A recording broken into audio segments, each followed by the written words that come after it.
Hello students, hope you like all the lectures जिसमें हमने easy तरीके से income, agricultural income, person, assessee and its types का concept अभी तक कवर कर लिया है. Now in today's lecture as according to the syllabus, आज हमारा लेक्चर 6 है which is on assessment year and previous year.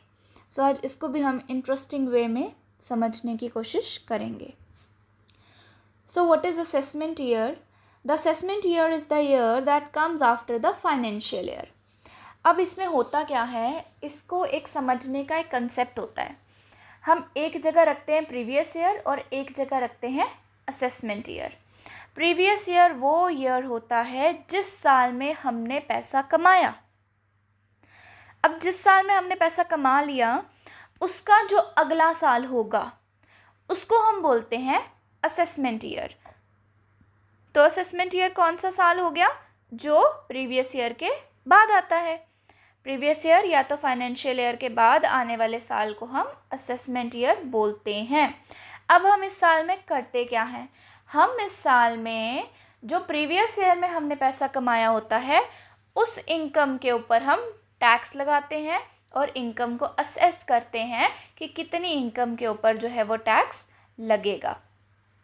So in short we can say that assessment year is the year that comes after the financial year or previous year, and this is the time in which the income earned during financial year is assessed and taxed. अब ये 12 months का period होता है जो हमें पता है कि as according to the financial year जो स्टार्ट होता है 1 अप्रैल से और ख़त्म होता है 31 March of the next year.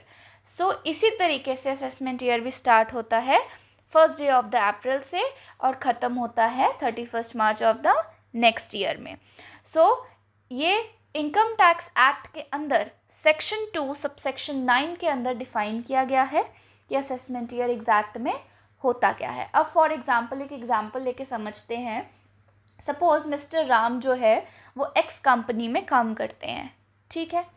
तो 2019 से 2020 के बीच में वो कंपनी में काम कर रहे थे और उन्होंने 2 लाख या 3 लाख का इनकम जो है वो अर्न करा, ठीक है. चलो सपोज़ उन्होंने 10 लाख का इनकम अर्न करा क्योंकि ये 3 लाख तक तो इनकम पे टैक्स लगता ही नहीं है. सो उन्होंने 10 लाख तक का इनकम जो है वो अर्न करा है और अब उस इनकम के ऊपर टैक्स लगाना है. तो जिस साल में उन्होंने अभी इनकम अर्न किया which is the year 2019 to 2020, वो साल उनका प्रीवियस ईयर होगा क्योंकि उस साल में तो उन्होंने पैसा अर्न किया है. अब 2020 से लेकर 2021 तक जो साल होगा वो असेसमेंट ईयर कहलाया जाएगा. किस साल का? 2019 टू 2020 का. जितना भी इनकम 1920 में अर्न किया है वो 2021 के अंदर जाकर असेस्ड होगी और उसके ऊपर टैक्स लगाया जाएगा. फिर अगर 21-22 ईयर में चले जाओ तो उसके लिए प्रीवियस ईयर कौन सा बन जाएगा? 2021 एंड असेसमेंट ईयर कौन सा बन जाएगा? 22-23. सो एक साल बाद वाला असेसमेंट ईयर और एक साल पहले वाला प्रीवियस ईयर. सो इसको हमने अच्छे से समझ लिया है कि असेसमेंट ईयर क्या होता है. इसके बाद हम पढ़ेंगे कि प्रीवियस ईयर क्या होता है, जो अभी हम ऑलरेडी पढ़ चुके हैं.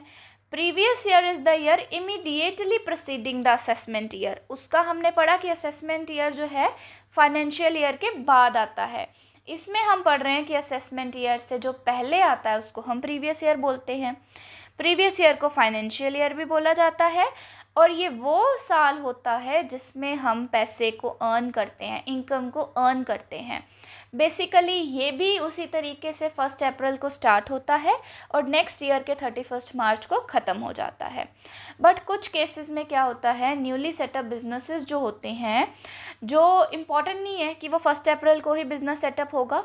वो 10 अक्टूबर को हो सकता है, मई में हो सकता है, जून में हो सकता है, अगस्त में हो सकता है, सो कभी भी हो सकता है. सो अब हम क्या बोलेंगे कि उसके लिए प्रीवियस ईयर जो है वो 1 अप्रैल से शुरू हुआ? नहीं, उसके लिए जो प्रीवियस ईयर है उसका वो शुरू होता है उस डेट से जिस डेट पे वो बिज़नेस सेटअप किया गया है to the date that is 31 March of the next year. So इस केस में प्रीवियस ईयर क्या आ जाता है, जिस डेट पे बिजनेस को सेट किया गया है to the date that is 31 March of the next year. और ये किसके केस में होता है, न्यूली सेटअप बिजनेस के केस में होता है।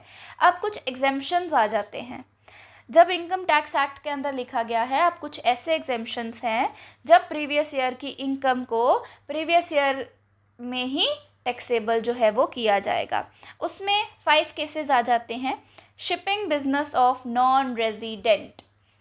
अब हमें तो पता नहीं है नॉन रेजिडेंट कौन होता है, ये हम आगे पढ़ेंगे। बट नॉन रेजिडेंट वो रेजिडेंट होता है जो हमारे इंडिया के लिए टैक्सेबल पर्पसेस के लिए जो है वो रिस्पॉन्सिबल नहीं होता, क्योंकि नॉन रेजिडेंट जो है वो किसी भी कंडीशन को पूरा नहीं कर पाता। सो ये वो पर्सन होता है जो टैक्स नहीं दे पाता। बट अगर ये नॉन रेजिडेंट हमारे इंडिया में आकर सामान उठाएगा और उसको अपनी कंट्री में जाके हाई रेट्स पे बेचेगा, तो वो तो खुद पैसा कमा रहा है, तो हमारी कंट्री को क्या मिलेगा। इसीलिए इनकम टैक्स के अंदर ऐसा लिखा गया कि अगर कोई भी नॉन रेजिडेंट आकर हमारी कंट्री में बिजनेस करता है और वो चला जाता है, तो वो जो है लायबल होगा कि जितना उसने बिजनेस किया है उस इनकम के ऊपर वो टैक्स उसी साल में पे कर जाएगा। सेकंड आ जाएगा पर्सन लिविंग इंडिया परमानेंटली। अब कोई इंसान सपोज इंडिया ही छोड़ के जा रहा है, प्रीवियस ईयर में ही छोड़ के जा रहा है। अब वो असेसमेंट ईयर आने का थोड़ी वेट करेंगी गवर्नमेंट कि असेसमेंट ईयर आएगा हम इस इंसान को वापस से बुलाएंगे और फिर हम इससे टैक्स लेंगे, नो। सो जब वो इंडिया को छोड़ के जाएगा तो उसकी प्रीवियस ईयर जो जिस साल में वो अभी इनकम अर्न कर रहा है उसके ऊपर उसने जितनी इनकम अर्न की होगी उसके ऊपर हम उसको टैक्स जो है वो लगाएंगे। AOP BOI AGP मतलब association of person, body of individual and artificial juridical person. अगर किसी पर्टिकुलर इवेंट के लिए बनाया गया है तो तब भी उसमें जितनी भी इनकम अर्न हुई है उसके ऊपर उसी टाइम टैक्स लगेगा। Person likely to transfer property to avoid taxes. अब कुछ लोग क्या करते हैं जिनके पास बहुत सारी प्रॉपर्टीज़ होती हैं वो किसी और के नाम पे कर देते हैं ताकि हमें टैक्स ना पे करना पड़े। तो इस केस में भी अगर पता लग जाए गवर्नमेंट को कि किसी इंसान ने ऐसा किया है ताकि वो टैक्स को अवॉइड कर पाए, तो उस केस में भी उसको जो है टैक्स प्रीवियस ईयर में ही देना पड़ता है। अभी हमने जो 4 केसेस पढ़े ये केसेस कंपलसरी होते हैं जिन केसेस में हम प्रीवियस ईयर की इनकम को प्रीवियस ईयर में ही टैक्सेबल करते हैं।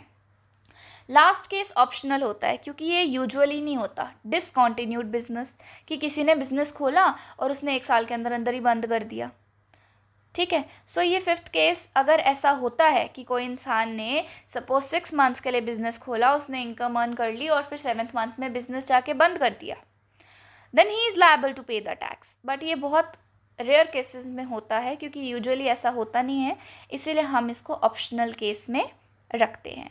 So this is all about the assessment year and the previous year. Hope you like the video and आपको ईजिली समझ आया होगा। Thank you so much.